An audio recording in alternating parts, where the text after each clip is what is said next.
ಏನಕ್ಕೆ ಆ ಹುಡುಗಿನ ಕಳ್ಸೋದು, ಏನ್ ಮನ ಮರ್ಯಾದಿಲ್ವಾ? ನೋಡ್ತಾ ಇದೀನಿ ಮೇಲೆ ಅಷ್ಟು ಮುಗ್ಧತೆ ಸರ್. ಅವಾಗ ನಾಗರಾಜ್ ಸರ್ ಅಂತೇಳಿ ಅವ್ರೊಂದು 2,000 ಕೊಟ್ರು. ಆಮೇಲೆ ನಮ್ಮಮ್ಮ ಒಂದು 2,000, ನಮ್ಮ ಮಾವ ಒಂದು 2,000, ನಾನು ಕೂಡಿಟ್ಕೊಂಡಿದ್ದು 1,500. ಈ ತರ ಎಲ್ಲ ಸೇರಿಸಿ ನಾನು ಜಾಯಿನ್ ಆಗಿದ್ದು. ಏಮ್ಟಿಗೆ ಆ ಬಿಡ್ನ ಪಂಪಿಚ್ಚದೆ, ಏನಿದು ಇಷ್ಟುದ್ದ ಇದೆಯಲ್ಲ, ಹೋಯ್ತಾ ಇದ್ರೆ ಹೋಯ್ತಾನೇ ಇದೀವಿ, ಕೆಂಪಸ್ ಹುಡ್ಕೊಂಡು ಹೋಗಿ ಕೆಂಪಸ್ಸು. ಸೊ ಹಂಗೆಲ್ಲ ಇದ್ವು ಕಲರ್ಫುಲ್ ಆಗಿ. ಅವಾಗ ತಂದನ್ನ ತಾನಾನ ತಂದನಾನಿ ತಾನಾನ ತಂದನ್ನ ತಾನಾನ ತಂದನಾನಿ ತಾನಾನ ವಾತಾವರಣ ನಂದದು ಜನಪದ ಕೂಸು ಅಂದ್ರೆ ನಾನು ಕಂಪ್ಲೀಟ್ ಆಗಿ ಜನಪದ ಕೂಸು. ಅವ್ರು ಹುಟ್ಟಾಕದಂತ ಮಗು ನಾನು, ಹಳ್ಳಿ ಮನೆ.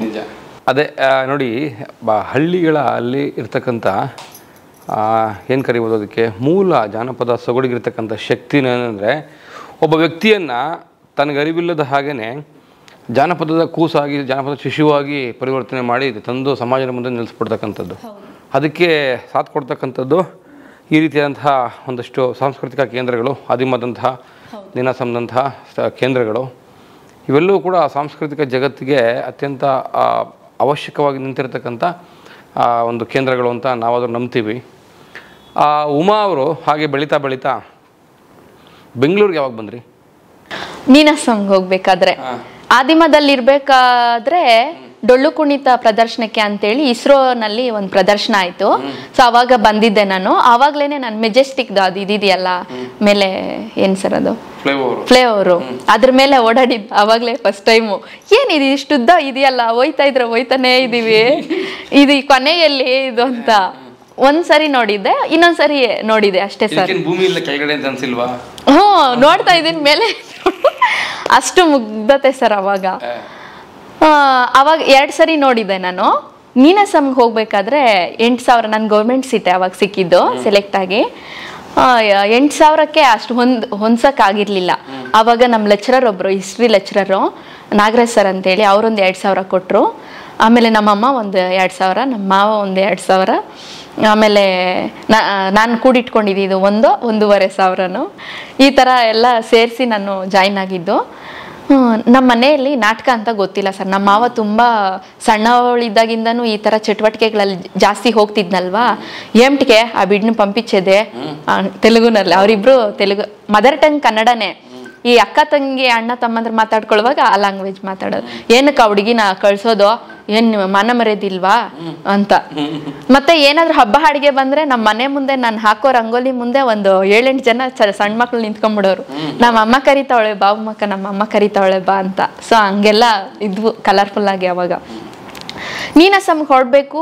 ನಮ್ಮ ಮನೇಲಿ ಬೇರೆ ನಾನು ಇದು ನಾಟಕ ಅಂತ ಹೇಳಿಲ್ಲ, ಡಿಪ್ಲೊಮಾ ಇನ್ ಆರ್ಟ್ಸ್ ಥಿಯೇಟರ್ ಅಂತ ಹೇಳ್ಬಿಟ್ಟಿದ್ದೀನಿ ಇಂಗ್ಲೀಷಲ್ಲಿ. ಅಂದ್ರೆ ಅವ್ರ ಲೆಕ್ಕದಲ್ಲಿ ಟೆಕ್ನಿಕಲ್ ಡಿಪ್ಲೊಮಾ ಆ ಥರ ಅನ್ಕೊಂಡಿದ್ದಾರೆ. ಭಾಗ ಅಂತ ಅವ್ರಿಗೆ ಗೊತ್ತಿಲ್ಲ. ಅದು ಟೆಕ್ನಿಕಲ್ ಡಿಪ್ಲೊಮಾ ಅಂತ.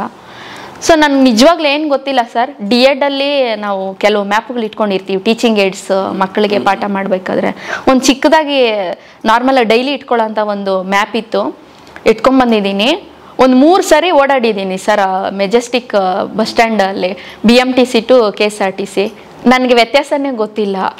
ಹೌದು, ಶಿವಮೊಗ್ಗ ಬಸ್ಗೆ ಹೋಗ್ಬೇಕು, ಎಲ್ಲಿ ಹೋಗ್ಬೇಕು ಅಂತ ಕೇಳಿದ್ರೆ ಆ ಕಡೆ ಹೋಗಿ ಅಂತ ಒಬ್ರು, ಆ ಕಡೆ ಹೋದ್ರೆ ಇದಲ್ಲಮ್ಮ ಇದು ತುಂಬಾ ಕೊನೆ ಬಂದಿದ್ಯಾ ನೀನು, ಆ ಮೊದ್ಲಿಗೆ ಹೋಗು ಅಂತ ಕೆಲವರು. ಸೊ ಮೊದಲು ಕೊನೆಗೆ 3 ಸರಿ ಓಡಾಡಿದ್ದೀನಿ. ಆಮೇಲೆ ಯಾರೋ ಪುಣ್ಯಾತ್ಮ ಒಂದ್ ಸ್ವಲ್ಪ ಅರ್ಥ ಮಾಡ್ಕೊಂಡು, ನೋಡಮ್ಮ ಕೆಂಪು ಬಸ್ ಇರ್ತದೆ, ದೊಡ್ಡ ಬಸ್ಗಳವು ತುಂಬಾ ಲಾಂಗ್ ಜರ್ನಿ ಹೋಗೋಂಥವು, ಶಿವಮೊಗ್ಗ ಬಸ್ ಇರ್ತದೆ, ಅಲ್ಲಿಗೆ ಹೋಗು ನೀನು, KSRTC ಅದು ಬಸ್ ಸ್ಟ್ಯಾಂಡು, ಅಲ್ಲಿ ಹೋಗ್ಬಿಟ್ಟು ಶಿವಮೊಗ್ಗ ಬಸ್ ಅಂತ ಅಂತಂದಾಗ ಕೆಂಪಸ್ ಹುಡ್ಕೊಂಡು ಹೋಗಿ ಕೆಂಪಸ್ಸು ಅಲ್ಲಿ ಹೋಗಿ ಶಿವಮೊಗ್ಗ ಬಸ್ ಹತ್ತು ಕೂತವಳು ಸರ್. ನನ್ಗೆ ನಿಜವಾಗ್ಲೂ ಏನು ಗೊತ್ತಿಲ್ಲ ಬಸ್ ನಿಲ್ಸೋದು, ಊಟಕ್ಕೆ ಬಿಡೋದೆಲ್ಲ. ನಾನು ಒಂದು 30 kg ಅಷ್ಟು ಭಾರ ಇರ್ಬೋದು ನನ್ನ ಲಗೇಜು 3 ದಿನಕ್ಕೆ. ಅಂದರೆ ಇಂಟರ್ವ್ಯೂಗೆ ಹೋಗಕ್ಕೆ ಮುಂಚೆ ಇಂಟರ್ವ್ಯೂಗೆ ಹೋಗೋಕ್ಕೆ 30 kg ಇರ್ಬೋದು, ಅಷ್ಟು ಬಟ್ಟೆಗಳನ್ನ ಎತ್ಕೊಂಡ್ಬಿಟ್ಟಿದ್ದೀನಿ ನಾನು. ಒಂದು ಕಡೆ ಹಾಕ್ಕೊಂಡಿದ್ದೀನಿ, ಫುಲ್ ವೆಯ್ಟು, ನಾನಿರೋ ಇದಕ್ಕೆ ಸಣ್ಣಕ್ಕಿದ್ದೆ, ಅಷ್ಟು ಹೊತ್ಕೊಂಡು ಅಷ್ಟು ಓಡಾಡಿದ್ದೀನಿ. ಆಮೇಲೆ ಬಸ್ ಸಿಕ್ತು, ಸಾಕಪ್ಪ ಅಂತ ಕೂತವಳು ನಾನು. ಮ್ಯಾಪ್ ಓಪನ್ ಮಾಡಿ ಕೂತವಳು ಸರ್. ಶಿವಮೊಗ್ಗ ಬರೋ ತನಕನೂ ಅವ್ರು ಯಾಕೆ ನಿಲ್ಸಿದ್ರು, ಊಟಕ್ಕೆ ನಿಲ್ಸಿದ್ರ, ಟಾಯ್ಲೆಟ್ಗೆ ನಿಲ್ಸಿದ್ರ ಗೊತ್ತೇ ಇಲ್ಲ ನನಗೆ. ಲಗೇಜ್ ನಿಂಗೆ ಅಪ್ಕೊಂಡು ಕೂತವಳು. ನಾನು ಇಳ್ದೇ ಇಲ್ಲ ಸರ್, ನಾನು ಬಿಗಿ ಹಿಡ್ಕೊಂಡು ದೂರ ಪ್ರಯಾಣ.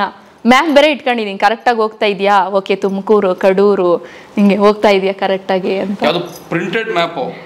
ಪ್ರಿಂಟೆಡ್ ಮೊಬೈಲ್ ಮ್ಯಾಪ್ ಅಲ್ಲ, ಮೊಬೈಲ್ ಇಲ್ಲ ನನ್ನ ಹತ್ರ ಅವಾಗ, ಮೊಬೈಲೇ ಇರಲಿಲ್ಲ ನನ್ನ ಹತ್ರ. ಒಂದು ಪೇಪರಲ್ಲಿ ಇರತಕ್ಕಂಥ ಮ್ಯಾಪ್, ಆ ಊರು ನೋಡೋದು, ಆಚೆ ಬೋರ್ಡ್ ನೋಡೋದು, ಹೋಗ್ತಾ ಇದ್ದಾರೆ. A4 ಸೈಜ್ ಶೀಟ್ 2ರಷ್ಟು ಸೈಜ್ ಇರುತ್ತೆ, ಅದರಲ್ಲಿ ನೋಡ್ಕೊಂಡು ಕರೆಕ್ಟಾಗಿ ಹೋಗ್ತಿದ್ಯಾ, ಇವ್ರು ಇಲ್ಲಿ ಯಾಕೆ ನಿಲ್ಸಿದ್ದಾರೆ ಬಸ್ಸು ಅಂತ ಹೇಳ್ಬಿಟ್ಟು ನೋಡ್ತೀನಿ. ಊಟ ಮಾಡ್ತಾರೆ, ನನ್ಗೆ ಗೊತ್ತಿಲ್ಲ ಅದು ಅದಕ್ಕೆ ನಿಲ್ಸಿದ್ದಾರೆ ಅಂತ. ಕಂಪ್ಲೀಟಾಗಿ ಒಂದು ನೈಟ್ ಫುಲ್ಲು ನಾನು ಹಂಗೆ ಕೂತಿದ್ದೀನಿ ಸರ್, ಇಳಿದೇ ಇಲ್ಲ. ಆಮೇಲೆ ಸಾಗರಕ್ಕೆ ಹೋದೆ, ಅಲ್ಲಿ ಇಳಿದ್ಬಿಟ್ಟು ಸಾಗರದಲ್ಲಿ ಹೆಂಗೆ ಹೋಗೋದು ಅಲ್ಲಿಗೆ ಅಂತ ನೋಡಿದಾಗ ಆವಾಗ ಒಂದು ಸ್ವಲ್ಪ ಒಂದು ಇಮ್ಯಾಜಿನೇಷನ್ ಇತ್ತು. ಆದಿಮದಲ್ಲಿ ಇರಬೇಕಾದ್ರೆ ಈ ಥಿಯೇಟರ್ ಪರ್ಸನ್ಸ್ ಎಲ್ಲ ಒಂದು ಸ್ವಲ್ಪ ವಿಭಿನ್ನವಾಗಿರ್ತಾರೆ, ಒಂದು ಸ್ವಲ್ಪ ಗಡ್ಡ ಬಿಟ್ಕೊಂಡು ಒಂದು ಸೈಡ್ ಹಿಂಗೆ ಬ್ಯಾಗ್ ಹಾಕೊಂಡು ಜಿಬ್ಬ ಹಾಕೊಂಡಿರ್ತಾರೆ, ಆ ಥರದ್ದೆಲ್ಲ ಆ ಥರ ಇಮ್ಯಾಜಿನ್ ಇತ್ತಲ್ವಾ. ಅವಾಗ ಒಂದಷ್ಟು ಜನ ಗುಂಪೆ ಅಲ್ಲಿ ಇಳಿದ್ರು. ಅವ್ರು ನೋಡ್ಬಿಟ್ಟು ಕೇಳಲು ಇಲ್ಲ, ನಾನು ಒಂಥರ ಮುಜುಗರ ಆಗುತ್ತೆ ಅಂತ ಅವ್ರನ್ನೇ ಫಾಲೋ ಮಾಡ್ಕೊಂಡು ಹೋಗಿದ್ದು. ಅವ್ರು ಹತ್ತಿದ ಬಸ್ಸೇ ಹತ್ತಿದ್ದು, ಹೆಗ್ಗೋಡು ಉಪನಗರ ಹಿಂಗೆಲ್ಲ ಇತ್ತು, ಅವ್ರು ಹತ್ತಿದ ಬಸ್ಸೇ ಹತ್ತಿದ್ದು. ಅಲ್ಲಿ ಹತ್ಕೊಂಡು ಹೋಗಿ ಎಂಟ್ರಿ ಆಗ್ತಿದ್ದಂಗೆ ಆ ನೀನಾಸಂನ ಒಂದು ಕಾವಿ ಬಣ್ಣದಲ್ಲಿ ಬಡ್ದಿರೋಂಥ ಚಿತ್ರಗಳು, ಆ ಬಿಲ್ಡಿಂಗ್ ಇದೆಲ್ಲ ಕಣ್ಮುಂದೆ ಬರ್ತಿದ್ದಂಗೆ ಡೆಫಿನೆಟ್ಲಿ ಇದೆ ನೀನಾಸಂ ಅನ್ಕೊಂಡು ಹೋಗಿದ್ದು ನಾನು. ಗೊತ್ತು ಕೇಳಲಿಲ್ಲ, ಅವ್ರನ್ನ ಹೆಂಗ್ ಕೇಳೋದು ಮುಜುಗರ ಆಗುತ್ತೆ, ನನ್ನ ಕಮ್ಮಿ ಅನ್ಕೊಂಡ್ಬಿಟ್ರೆ ಅಂತ.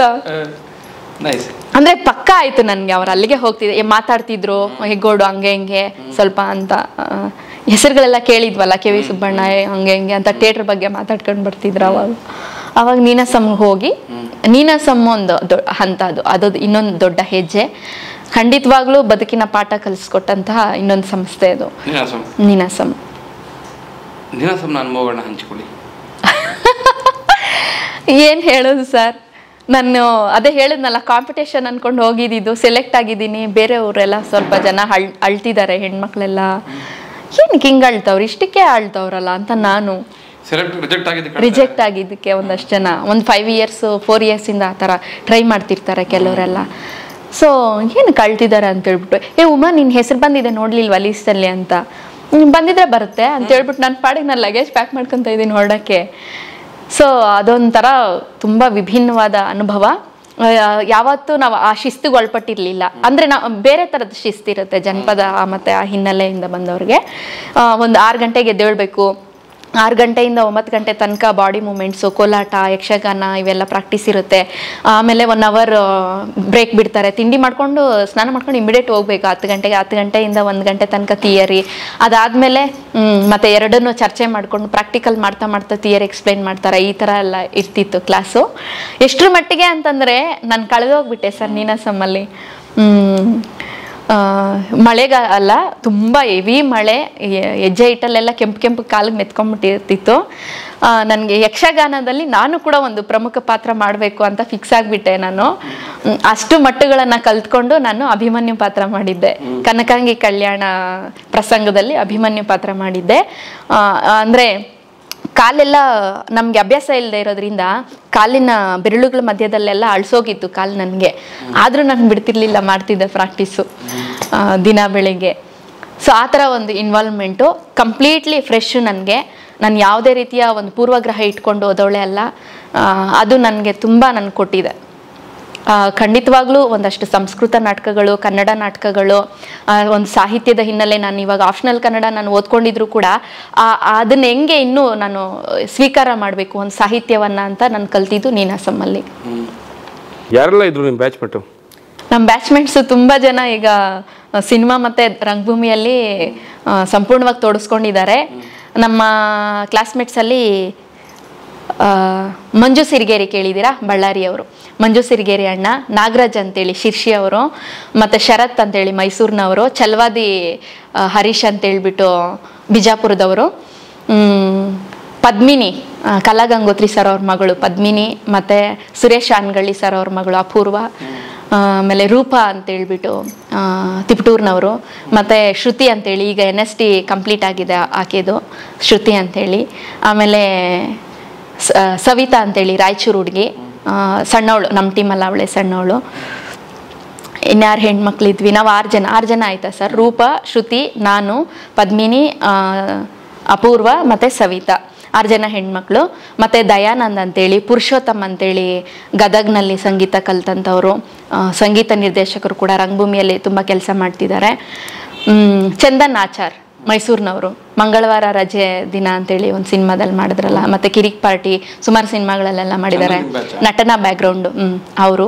ಸುಗ್ರೀವ್ ಅಂತ ಹೇಳಿ, ಆಮೇಲೆ ಚೇತನ್ ಅಂತ ಹೇಳಿ ಕಾಮಿಡಿ ಕಿಲಾಡಿಗಳಲ್ಲಿ ಪಾರ್ಟಿಸಿಪೇಟ್ ಮಾಡಿದ್ರು. ನೆನಪಾಗ್ತಿ ಆ ಹೆಸರೇ ಹೊರಟು. ಗೋಕಾಕ್ ಪ್ರವೀಣ್ ಗೋಕಾಕ್ ಅವರು ಇವಾಗ ತುಂಬ ಚಟುವಟಿಕೆ ಆ್ಯಕ್ಟಿವ್ ಆಗಿ ತೊಡಸ್ಕೊಂಡಿದ್ದಾರೆ. ಆಲ್ಮೋಸ್ಟ್ ಸಿನಿಮಾದಲ್ಲಿ ಮತ್ತೆ ರಂಗಭೂಮಿಯಲ್ಲಿ ತೋಡಿಸ್ಕೊಂಡು ಕೆಲಸ ಮಾಡ್ತಿದ್ದಾರೆ ಸರ್. ತುಂಬ ಹೆಮ್ಮೆ ನಮ್ಮ ಬ್ಯಾಚ್ ಅಂತಂದ್ರೆ. ಯಾಕೆ ಬ್ಯಾಚ್ ಬಗ್ಗೆ ಕೇಳಿದೆ ಅಂದರೆ, ನೀನಾಸಂನಲ್ಲಿ ರೂಪುಗೊಳ್ತಕ್ಕಂಥ ಒಂದು ಬ್ಯಾಚು ಹೊರಗಡೆ ಬಂದ ನಂತರ, ತಿರುಗಾಟವೆಲ್ಲ ಮುಗಿಸ್ಕೊಂಡು ಹೊರಗಡೆ ಬಂದ ನಂತರ ಕರ್ನಾಟಕದ ವಿವಿಧ ಭಾಗಗಳಲ್ಲಿ ಸಾಂಸ್ಕೃತಿಕ ಚಟುವಟಿಕೆಯನ್ನು ಹಚ್ಚತಕ್ಕಂಥ ಕೆಲಸದಲ್ಲಿ ತೊಡಗ್ತಾರೆ. ಹಾಗಾಗಿ ನಾನು ಕೇಳಿದೆ ಯಾವ ಬ್ಯಾಚ್ ಯಾರಿದ್ರು ಅಲ್ಲಿ ಅಂತ, ನಿಮ್ಮ ಬ್ಯಾಚಿನ ತೂಕವನ್ನು ಅಳೆಯೋಣ ಅಂತ. ಹೌದು, ನಮ್ಮ ಬ್ಯಾಚಿನ ಬಗ್ಗೆ ತುಂಬ ಹೆಮ್ಮೆ ಇದೆ. ಈ ಹೊಸದಾಗಿ ಕೋರ್ಸ್ ಸೇರ್ಕೊಂಡಾಗ ಯಾವ್ದ್ಯಾವುದೋ ಭಾಗದಿಂದ ಬಂದಿರ್ತೀವಲ್ವಾ, ಅವಾಗ ಒಂದಷ್ಟು ಕಾಲೆಳೆಯೋದು ಅಂದರೆ ನನ್ಗೆ ಏನು ಗೊತ್ತಿರ್ತಿರ್ಲಿಲ್ಲ ಅವಾಗ.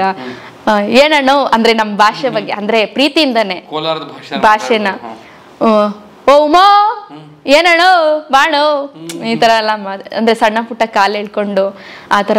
ಮತ್ತು ಹೆಗ್ಗೋಡಿನ ಬರೀ ಹೆಗ್ಗೋಡಲ್ಲಿರೋಂಥ ಶಿಕ್ಷಕರೇ ಅಲ್ಲದೆ ಅಲ್ಲಿ ಸುತ್ತಮುತ್ತ ಒಂದು ಸುಬ್ಬಣ್ಣನ ಬಳಗ ಅಂತ ಇರುತ್ತಲ್ವಾ, ಆ ಥರದ ಒಂದಷ್ಟು ತಂಡಗಳು, ಮತ್ತು ಅಲ್ಲಿಗೆ ಕನೆಕ್ಟ್ ಆಗಿರೋರೆಲ್ಲ ಅಷ್ಟೇ ಪ್ರೀತಿಯಿಂದ ನೋಡಿಕೊಂಡ್ರು ನಮ್ಮನ್ನ, ಅಂದರೆ ಸ್ಟೂಡೆಂಟ್ಸನ್ನು. ಏನಾದರೂ ಹಬ್ಬ ಅಡುಗೆ ಬಂದರೆ ನಾವು ವರ್ಷಕ್ಕೆ 2 ಸರಿ ಆಚೆ ಬರ್ತಿದ್ದಿದ್ದಲ್ವಾ, ಗಣೇಶನ ಹಬ್ಬಕ್ಕೆ ಮತ್ತು ದೀಪಾವಳಿ ಹಬ್ಬಕ್ಕೆ. ಹಬ್ಬ ಅಡುಗೆ ಬಂದರೆ ಅವ್ರ ಮನೆಯಲ್ಲಿ ಬೆಳೆದಿರೋ ಅಂಥ ಒಂದಷ್ಟು ಬಾಳೆಗೊನೆಗಳು, ಮತ್ತು ಅವ್ರದ್ದು ಮನೆಗೆ ಕರೆದು ಊಟ ಬಡಿಸೋ ಅಂಥದ್ದು, ವಿಶೇಷವಾದ ಆಹಾರ ಅಥವಾ ಏನಾದರೂ ಉಂಡೆಗಳು ಸ್ವೀಟ್ ಅದು ಇದು ಮಾಡಿದಾಗ ತಂದುಕೊಡೋ ಅಂಥದ್ದು ನೀನಾಸಮ್ಮಲ್ಲಿ. ಈ ಥರದ್ದು ತುಂಬ ಚೆನ್ನಾಗಿರುತ್ತೆ ಸರ್ ಅಲ್ಲಿ ಆ್ಯಕ್ಟಿವಿಟೀಸು. ಆ ಜನ ನೋಡಿ ಅಲ್ಲೇ, ಅಂದರೆ ಆ ಜನ ಯಾವ ಥರ ಒಂದು ಕಲಾವಿದರನ್ನ ಕಲಿಯಕ್ಕೆ ಬಂದವ್ರನ್ನ ಟ್ರೀಟ್ ಮಾಡ್ತಾರೆ ಅನ್ನೋದಕ್ಕೆ ಒಂದು ಉದಾಹರಣೆ ನನಗೆಲ್ಲವೂ ಕೂಡ ನೆನಪಿದೆ. ನೀನಾಸಂ ಮುಗಿಸ್ಕೊಂಡು ಹೊರಡೆ ಬಂದ್ರಿ, ಹಾಗಾದರೆ ಸೂಕ್ಷ್ಮವಾಗಿ ತಿಳಿಸಿ, ನಿಮ್ಮ ಊರಿನಲ್ಲಿ ಕಲಿತಂತಹ ಸಾಂಸ್ಕೃತಿಕ ಜನಪದ ಕಲಿಕೆಗೂ ಆದಿಮ ಮತ್ತು ನೀನಾಸಂ ಅಂತಹ ಸಾಂಸ್ಕೃತಿಕ ಕೇಂದ್ರಗಳು ಕಲಿಸಿದಂತಹ ಜನಪದ ಅನುಭವಕ್ಕೂ ಏನು ವ್ಯತ್ಯಾಸ ಕಂಡಿದ್ದೀರಿ? ಪಾಲಿಶ್ ಆಗುವಂಥದ್ದು. ಈಗ ನಾನು ರಾಮ ರಾಮ ಓ ರಾಮ ರಾಮ ಓ ರಾಮ ರಾಮ ಅದನ್ನು ನಾನು ಅಲ್ಲಿ ಕಲ್ತ್ಕೊಂಡು ಅಲ್ಲೇ ಇದ್ಬಿಟ್ಟಿದ್ರೆ ಖಂಡಿತವಾಗ್ಲೂ ಇವತ್ತು ಯಾವುದು ಅಂದರೆ ಡೆಫಿನೆಟ್ಲಿ ನನ್ನನ್ನು ಇದರಲ್ಲಿ ಬಿಡ್ತಿರ್ಲಿಲ್ಲ. ಅಂದರೆ ಜನಪದ ರಂಗಭೂಮಿ ಏನಿದೆ ಅದರಲ್ಲಿ ತೊಡಸ್ಕೊಳಕ್ಕೆ ಬಿಡ್ತಿರ್ಲಿಲ್ಲ.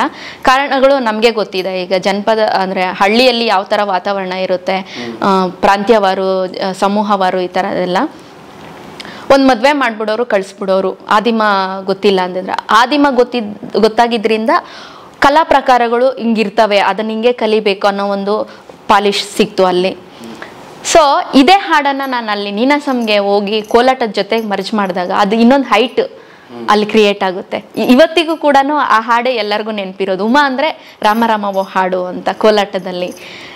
ಸೊ ಹೇರು ಧ್ವನಿಯಲ್ಲಿ ಹಾಡ್ಕೊಳ್ತಾ ಎಲ್ಲ ಎಂಜಾಯ್ ಮಾಡ್ತಿದ್ದಿದ್ದ ಒಂದು ಸರೌಂಡಿಂಗ್ ಒಂದು ಇದಿತ್ತಲ್ವ, ನಮ್ಮದು ಒಂದು ಸಮೂಹ, ಒಂದು ಗಟ್ಟಿತನ, ಒಂದು ಆತ್ಮೀಯತೆ ಇತ್ತಲ್ವ ಒಂದು ತಂಡದಲ್ಲಿ, ಅದೇ ನೆನಪಾಗೋದು. ಸೊ ನಮಗೆ ಹೆಚ್ಚೆಚ್ಚು ಕಲಾ ಪ್ರಕಾರಗಳು ಗೊತ್ತಾಗ್ತಾ ಹೋಗ್ತದೆ. ರಂಗಭೂಮಿ ಅಂತಂದರೆ ಅದರಲ್ಲೇ ಬೇರೆ ಬೇರೆ ಥರದ್ದು ರಂಗಭೂಮಿಗಳಿದ್ದಾವೆ, ಅದರ ಸೂಕ್ಷ್ಮತೆಗಳು ಬೇರೆ ಬೇರೆ ಇರ್ತವೆ ಅನ್ನೋದು ಗೊತ್ತಾಗುತ್ತೆ. ಪಾಲಿಶ್ ಆಗ್ತೀವಿ ನಾವು. ಉಮಾ ಅವತ್ತಿನ ಉಮಾನೇ ಆಗಿದ್ರೆ ನಂಗೆ ಗೊತ್ತಿಲ್ಲ ಸರ್, ಎಷ್ಟಾಗೈತು ಗೊತ್ತಿಲ್ಲ ಸರ್, ನನಗೆ ವಯಸ್ಸು ಈ ಥರ ಇರ್ತಿದ್ಲು. ಇವತ್ತು ನೀವು ಕೇಳಿದ ತಕ್ಷಣ ಹೇಳ್ತೀವಿ ಅಂದರೆ ಧೈರ್ಯವಾಗಿ ಹೇಳ್ತೀವಿ. ಆ ಥರ ಅಂದರೆ ಭಾಷೆ ಮೇಲೆ ಹಿಡಿತ ಆಗಿರ್ಬೋದು. ಕಲಾವಿದನಿಗೆ ಆತ್ಮವಿಶ್ವಾಸವನ್ನು ತುಂಬತಕ್ಕಂಥ ಕೇಂದ್ರಗಳ ಅಂತ. ಡೆಫಿನೆಟ್ಲಿ ಅಲ್ವಾ? ಡೆಫಿನೆಟ್ಲಿ. ಎಸ್, ಸೂಪರ್, ಧನ್ಯವಾದ.